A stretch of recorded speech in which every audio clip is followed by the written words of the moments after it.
Hello students, पिछले lecture में हमने अपना पॉपुलेशन को स्टार्ट कर दिया था, पॉपुलेशन एट्रीब्यूट्स को पढ़ा था।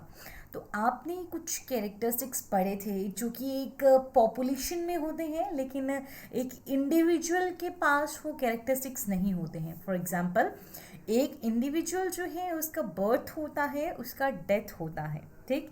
लेकिन उसका देखिए, बर्थ रेट को बोलते हैं हम नेटेलिटी रेट या बर्थ रेट, और डेथ रेट को कहा जाता है मॉर्टेलिटी रेट। जब भी टर्म आएगा डेथ, उसके अलावा टर्म मॉर्टेलिटी भी यूज़ किया जा सकता है, और बर्थ के लिए टर्म नेटेलिटी भी यूज़ किया जा सकता है। तो एक पॉपुलेशन के पास बर्थ रेट होता है, डेथ रेट होता है, फिर सेक्स रेशियो होता है।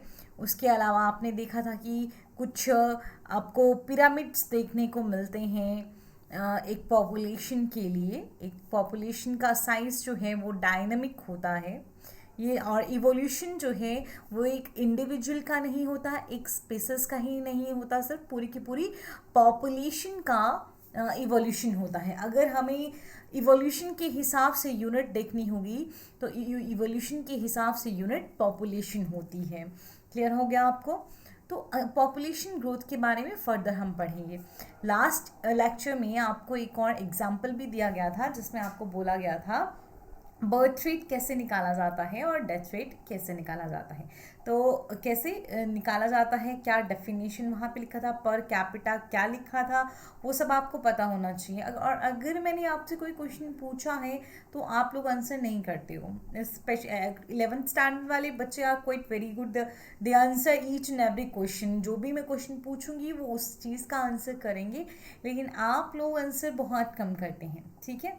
तो देखिए, आपको एक एग्जाम्पल दिया गया था। फॉर एग्जाम्पल लीजिए कि पैरेट्स हैं, कितने पैरेट्स थे बताइए, कितने पैरेट्स थे, इसका क्वेश्चन का आंसर आप देंगे मुझे, ठीक है। एक साल पहले, ठीक है, एक साल पहले पैरेट्स का जो पॉपुलेशन था वो था 50, और एक फिर क्या हुआ, 5 10 ले लीजिए, 10 पैरेट्स और जो है वो वहाँ इंक्लूड हो गए, ठीक। तो इसका आपको मुझे बताना है डेथ रेट, नहीं डेथ रेट या बर्थ रेट, जो भी होगा, बर्थ रेट हुआ या डेथ रेट हुआ, जो भी हुआ, बर्थ और डेथ रेट क्या हुआ यहाँ पे, वो बताइएगा मुझे। अगर आप में से कोई भी इस वीडियो को देखते हैं, नहीं समझ आता है, पिछली वीडियो को देखिएगा और फिर इसका आंसर ज़रूर मुझे ग्रुप में भेजिएगा। मैं ज़रूर नोटिस कर रही हूँ कि कौन से बच्चों ने इसका आंसर दिया, कौन से बच्चों ने इसका आंसर नहीं दिया। रिवाइज आप फिर से बैक करके वीडियो को देख सकते हैं कि मैम ने एग्जैक्टली क्वेश्चन में क्या पूछा हुआ है। तो चलिए, अब हम नेक्स्ट बात करेंगे पॉपुलेशन ग्रोथ के बारे में, ठीक है। अब पॉपुलेशन ग्रोथ के बारे में आप पढ़ेंगे, इसको समझने की कोशिश करते हैं। The size of population for any species is not a static parameter, ठीक है। सिर्फ एक पॉपुलेशन को जब हम देख रहे होते हैं, उसके बारे में जान रहे होते हैं, तो उसका हम साइज़ के बारे में देखते हैं। हमने पॉपुलेशन साइज़ के बारे में भी पढ़ा था प्रीवियस चैप्टर में। तो साइज़ ऑफ द पॉपुलेशन जो है एक कोई स्टेबल पैरामीटर नहीं है, क्योंकि पॉपुलेशन की साइज़ जो है वो घटती बढ़ती रहती है हमेशा ही। It keeps changing with time depending on the various factors including food availability, predation pressure and adverse weather. अब देखिए, पॉपुलेशन का साइज जो है वो टाइम के साथ चेंज होता रहेगा। अब क्यों चेंज होगा वो डिपेंड करता है ये जो आगे अलग अलग फैक्टर्स दिए हैं। खाना कितना है, खाना कम हो गया तो क्या होगा, पॉपुलेशन में कंपटीशन चलेगा और कुछ इंडिविजुअल दूसरे इंडिविजुअल्स को मार देंगे या कुछ खुद ही मर जाएंगे, ठीक है, वो सरवाइव नहीं कर पाएंगे। तो फूड अवेलेबिलिटी की वजह से क्या हो सकता है, पॉपुलेशन, अगर फूड अवेलेबिलिटी कम है तो पॉपुलेशन डिक्रीज हो सकती है। अगर नॉर्मल है तो पॉपुलेशन भी नॉर्मल रहेगी, सही से रहेगी। दूसरा, प्रेडेशन प्रेशर, अगर पॉपुलेशन पे जो है वो प्रेडेशन प्रेशर ज़्यादा है, मतलब एक जानवर है उसको खाने वाले जानवर ज़्यादा हैं, ठीक है, तो इन जानवर्स की, ये ले लो, ये ए टाइप जानवर हैं, ठीक है, और ये बी टाइप जानवर हैं, ठीक। तो बी टाइप जानवर जो है वो फीड करता है ए टाइप पे। तो ए की पॉपुलेशन कम है और बी की अगर ज़्यादा हो जाएगी तो क्या होगा, तो ए ऑलमोस्ट एक्सटिंक्ट ही हो जाएगा। लेकिन नेचर ने ऐसा नहीं किया है। नेचर ऐसा करता है कि हमेशा जो लोअर ट्रॉपिक लेवल होता है, जैसे ए वाला पॉपुलेशन है, उसका साइज जो है वो बड़ा रहेगा as compared to its predator. But still predation जो प्रेशर होता है वो बना रहता है, चाहे लायन की संख्या कितनी ही कम हो और डियर की संख्या कितनी ही ज़्यादा क्यों ना हो। हमेशा डियर को खतरा, हिरन को खतरा रहता है कि अगर एक लायन भी आ गया तो वो उसकी पॉपुलेशन पे इफेक्ट डाल सकता है, ठीक है। तो food availability, predation pressure and adverse weather. Adverse weather मतलब आपकी वेदर, आपकी जो वहाँ पे मौसम है वो किस तरह का है, बिगड़ तो नहीं रहा है, क्या वो ऑर्गेनिज्म के लिए सही है या नहीं है। तो कोई भी स्पीसीज का पॉपुलेशन टाइम के साथ चेंज होता रहता है, और ये पॉपुलेशन के साइज का चेंज होना डिपेंड करता है इन 3 मेन फैक्टर्स पे, जिनमें से एक है फूड का अवेलेबिलिटी, दूसरा है प्रेडेशन एंड तीसरा है adverse weather. In fact, it is these changes in population density that gives us some idea of what is happening to the population, whether it is flourishing or declining. ठीक है, तो population की जो size में जो changes होते हैं, ठीक है, तो पॉपुलेशन डेंसिटी में जो भी चेंजेस हमको देखने को मिलते हैं, कहीं ना कहीं यही चेंजेस हमें आइडिया दे रहे होते हैं कि एक पॉपुलेशन में एग्जैक्टली क्या हो रहा है। ये पॉपुलेशन जो है ये अच्छे से बढ़ रही है, फ्लोरिश हो रही है, या फिर पॉपुलेशन जो है वो डिक्लाइन हो रही है, उसमें कमी आती जा रही है, मतलब इंडिविजुअल का जो है वो डेथ हो रहा है। तो एज वी जस्ट स्टडीड कि पॉपुलेशन जो है वो एक स्टैटिक पैरामीटर नहीं है, टाइम के साथ चेंज होता रहेगा। चेंज होने का रीज़न बनेगा food availability, predation pressure and adverse weather. हालांकि जो चेंजेस रहेंगे पॉपुलेशन डेंसिटी में, वही हमको आइडिया देंगे कि एक पॉपुलेशन में हो क्या रहा है, वो अच्छे से फल फूल रही है या ख़त्म हो रही है। Whatever might be the ultimate reason, the density of population in a given habitat during a given period fluctuates due to changes in 4 basic processes. ठीक है, चाहे कोई भी रीज़न हो, अल्टीमेटली कोई भी रीज़न हो पॉपुलेशन डेंसिटी में चेंज का, ठीक है, लेकिन एक गिवन हैबिटेट में एक एरिया आपके पास दिया गया है और एक पर्टिकुलर टाइम पीरियड के टाइम आप देखेंगे, मतलब ये समझ लीजिए कि आपको बोला कि आपको 1 साल तक आपके सामने वाले गौशाला में गाय का नंबर को नोट करना है, तो वो गिवन हैबिटेट हो गया वो गौशाला, और टाइम पीरियड वहाँ पे आपको दे दिया गया 1 साल, है ना। तो 1 साल में आप वहाँ पे उन गाय की पॉपुलेशन डेंसिटी को देखेंगे, और उन गाय की पॉपुलेशन डेंसिटी को जो आप देखेंगे तो आपको समझ आएगा कि जो पॉपुलेशन में चेंज होता है वो फॉलोइंग 4 प्रोसेसेस हैं, जिनमें चेंज की वजह से आपको पॉपुलेशन में चेंजेस देखने को मिलेंगे। 2 हैं उनमें से नेटलिटी एंड इमिग्रेशन, ठीक है। नेटलिटी हो गया बर्थ होना, इमिग्रेशन हो गया कि गौशाला में गाय ऑलरेडी हैं और गाय भी वहाँ आ गई तो वो इमिग्रेट हुई, ठीक। तो this contribute to an increase in population. Definitely गौशाला में पहले 3 गाय थी, आप इमिग्रेशन हुआ किसका, 2 और गाय का, ठीक है। तो गाय बढ़ी या घटी, बढ़ गई। 3 गाय थी, 2 पैदा हुई हैं, 2 इमिग्रेट होके आई हैं, ठीक है, तो कितनी होगी, बढ़ गई ना गाय। तो नेटलिटी एंड इमिग्रेशन जो होंगे वो कंट्रीब्यूट करेंगे increase in the population density, जबकि मोर्टिलिटी और एमिग्रेशन जो है वो डिक्रीज करेगा पॉपुलेशन डेंसिटी को।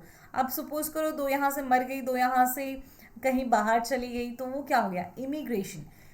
माइग्रेशन, इमिग्रेशन और एमिग्रेशन दोनों माइग्रेशन होता है।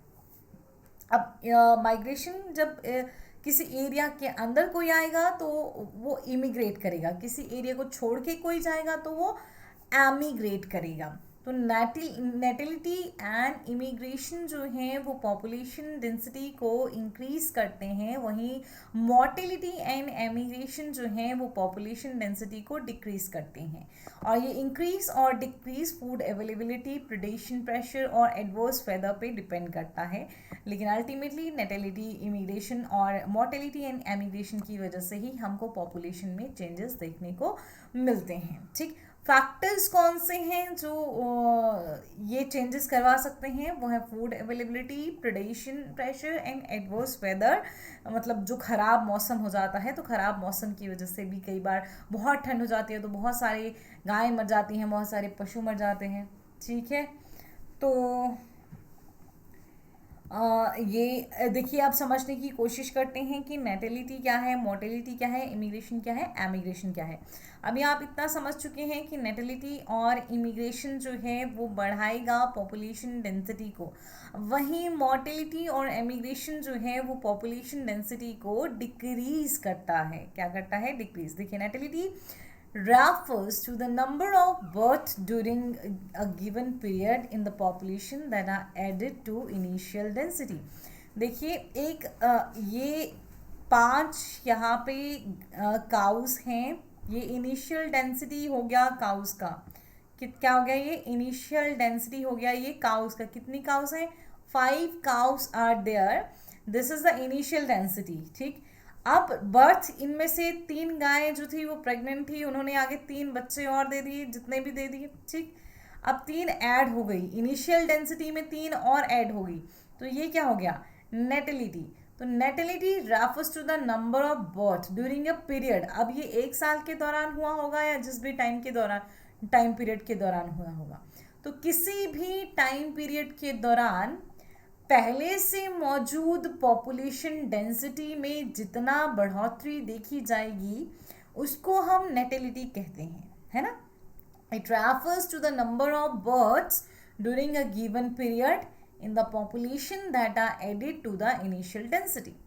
अब मोर्टेलिटी क्या होता है? It is the number of deaths in the population during a given period. अब जितना भी आपका इनिशियल जो डेंसिटी होगा, उस इनिशियल डेंसिटी से जो है कितने ख़त्म हो गए एक गिवन पीरियड में, वो क्या आ जाएगा? मोर्टेलिटी आ जाएगा।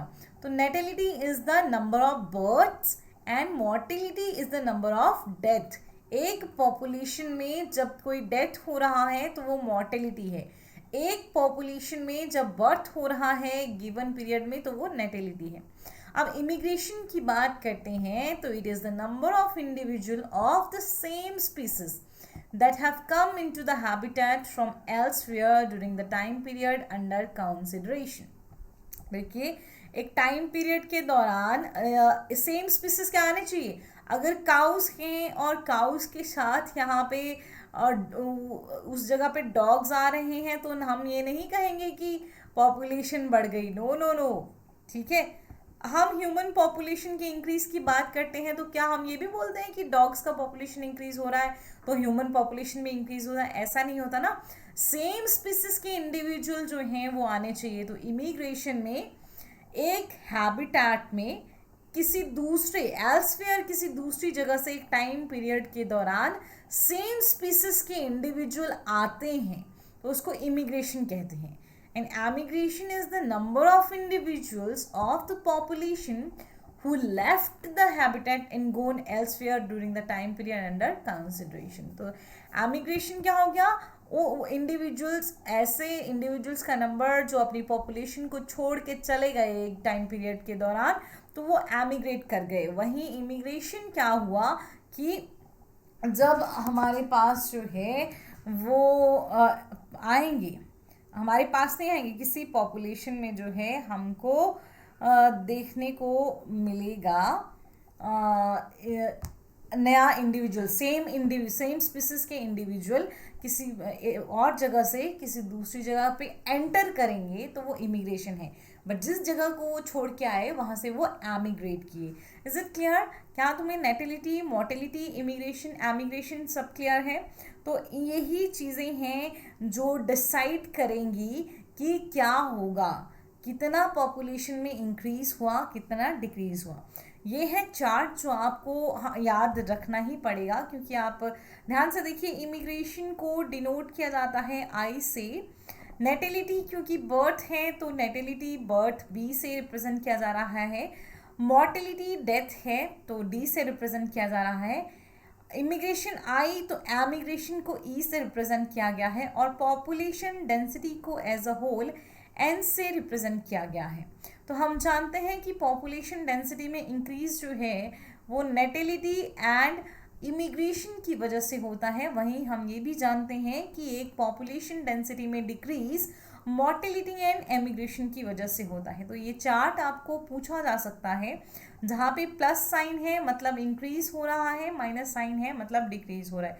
कई बार आपको जो गलत हैं वो भी दिए जा सकते हैं, मतलब साइन उल्टे भी दिए जा सकते हैं, आपको बताना भी पड़ता है, सही भी बताना पड़ता है कि क्या है क्या नहीं है, सही बताना पड़ता है, मतलब कि आपको सही से करेक्ट करके बताना पड़ता है कि ये गलत साइन है। तो आपसे सही ऑप्शन, मतलब आपसे ये भी पूछा जा सकता है कि इनमें से क्या चीज़ गलत है, कौन सा डायग्राम सही है, पॉजिटिव नेगेटिव साइंस को चेंज करके। ठीक है, तो this is all about immigration, natality, mortality and emigration.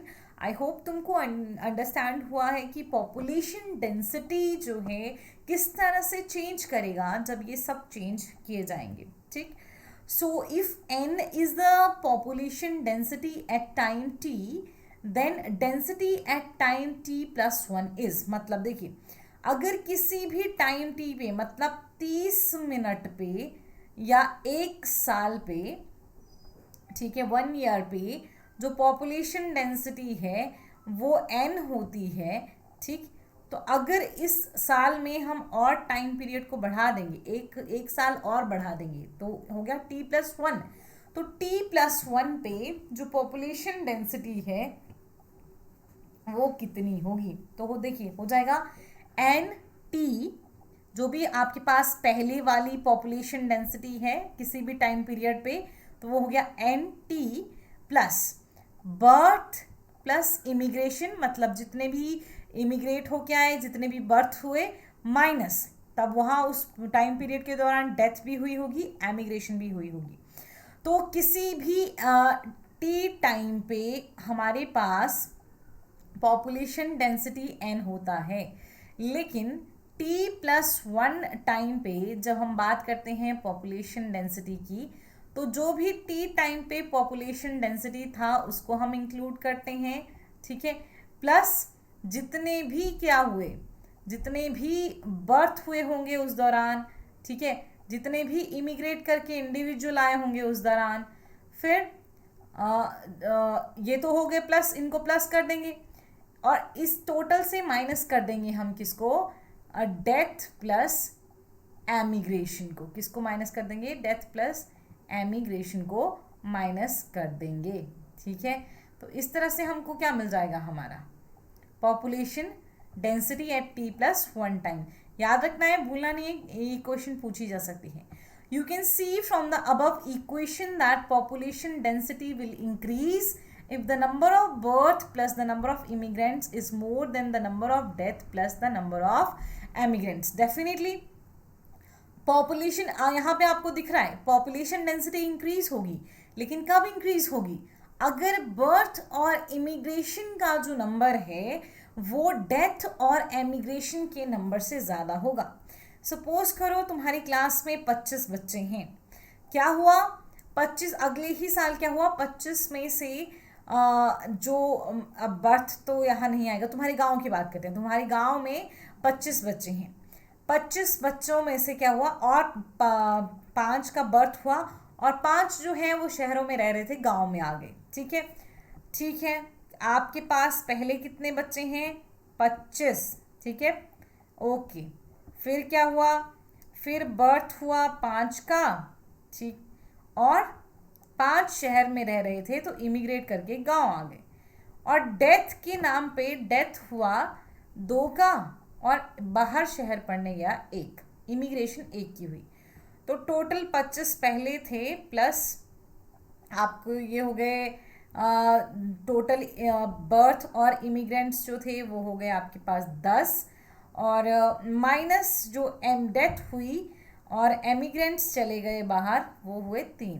ठीक, तो ओवरऑल क्या हुआ कि आपके पास एमिग्रेंट प्लस बर्थ वाले ज़्यादा थे, तो ओवरऑल आपको क्या देखने को मिलेगा, इंक्रीज देखने को मिलेगा पॉपुलेशन में।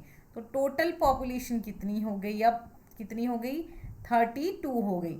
तो जब बर्थ प्लस इमिग्रेंट्स का नंबर जो है वो ज़्यादा होगा, पॉपुलेशन इंक्रीज होगी, लेकिन अगर डेथ प्लस एमिग्रेंट्स का नंबर ज़्यादा होगा तो पॉपुलेशन डिक्रीज होगी। Under normal conditions, birth and deaths are the most important factors influencing population density. The other two factors assuming importance only under special condition. देखिए, बोला है कि नॉर्मल कंडीशन में हम बात कर रहे हैं कि हमने तो नॉर्मली हमने क्या कहा कि बर्थ, डेथ, इमिग्रेशन, एमिग्रेशन सभी अपना अपना रोल प्ले करेंगे। सभी जो हैं वो इम्पॉर्टेंट होंगे। किस चीज़ के लिए इम्पॉर्टेंट होंगे, ये इम्पॉर्टेंट होंगे किस वे में कि कौन जो है वो कितना रोल प्ले कर रहा है, कितने बर्थ हो रहे हैं, कितना डेथ हो रहा है, इमिग्रेशन कितनी हुई, एमिग्रेशन कितनी हुई, इससे हम पूरी पॉपुलेशन डेंसिटी को बताएंगे। लेकिन जब भी नॉर्मल कंडीशंस हमारे पास हैं तो बर्थ और डेथ ही मेनली कंसीडर की जाती है, क्योंकि कोई किसी का आना या जाना श्योरिटी नहीं होती ना। बर्थ और डेथ तो नेचुरल है, आना और जाना तो हमारे हाथ में है। तो नॉर्मल कंडीशन के अंडर जो सबसे दो इम्पॉर्टेंट फैक्टर्स हैं जो पॉपुलेशन डेंसिटी को अफेक्ट कर सकते हैं वो है बर्थ एंड डेथ। और जो इमिग्रेशन और एमिग्रेशन है वो इतने बहुत इम्पॉर्टेंट फैक्टर्स नहीं है जो पॉपुलेशन डेंसिटी को इन्फ्लुएंस करेंगे। डेफिनेटली वो इन्फ्लुएंस कर सकते हैं, लेकिन हमेशा इमिग्रेशन और एमिग्रेशन नहीं होती है। इसीलिए ये जो दो फैक्टर हैं वो स्पेशल कंडीशन के अंडर ही अज्यूम किए जाते हैं। जैसे कहीं जगह पे कुछ अच्छा हो गया तो वहाँ लोग ज़्यादा आ गए, कहीं जगह पे सिचुएशन ख़राब होगी तो वहाँ से लोग चले गए। तो ये आना और जाना स्पेशल कंडीशन के दौरान ही होगा। कोई अपने काम से आता जाता है, लेकिन किसी को कोई काम नहीं होगा, कोई बुरी कंडीशंस कहीं नहीं आएंगी, तो सब अपनी अपनी जगह रहते हैं और वहाँ पे सिर्फ बर्थ और डेथ ही डिसाइड करता है कि पॉपुलेशन डेंसिटी कितनी रहेगी। इमिग्रेशन और एमिग्रेशन का इतना ज़्यादा रोल नहीं होता है। For instance, if a new habitat is just being colonized, immigration may contribute more significantly to population growth than birth rate. अब स्पेशल कंडीशन की बात की गई है ना कि कहाँ स्पेशल कंडीशन बोल सकते हैं हम। एक एग्जांपल लो कि एक नया नया शहर बना है। अब एक नए नए शहर में लोग पहले से तो मौजूद नहीं होंगे, तो वहाँ पे बर्थ रेट का इतना सिग्निफिकेंस नहीं होगा। तो ये स्पेशल कंडीशन आ गई कि नया नया शहर बना है और वहाँ पे इमिग्रेशन कितने लोग जो हैं वो आए, वो ज़्यादा इम्पॉर्टेंट होगा रेदर देन बर्थ रेट। ठीक है, नॉर्मल कंडीशन में किसको इम्पोर्टेंस देना है, birth rate and death rate को, कि ये दो फैक्टर्स हैं जो नॉर्मल कंडीशंस के अंडर हमारी पॉपुलेशन डेंसिटी के साइज के लिए रिस्पॉन्सिबल होंगे। या तो साइज को इंक्रीज करेंगे या साइज को डिक्रीज करेंगे। लेकिन जब स्पेशल कंडीशंस हैं, जैसे कि कोई जगह को नया नया बनाया गया है और वहाँ पे नए नए लोग अभी बसना शुरू हुए हैं, तो उस केस में बर्थ रेट को नहीं देखा जाएगा, उस केस में इमिग्रेशन को देखा जाएगा।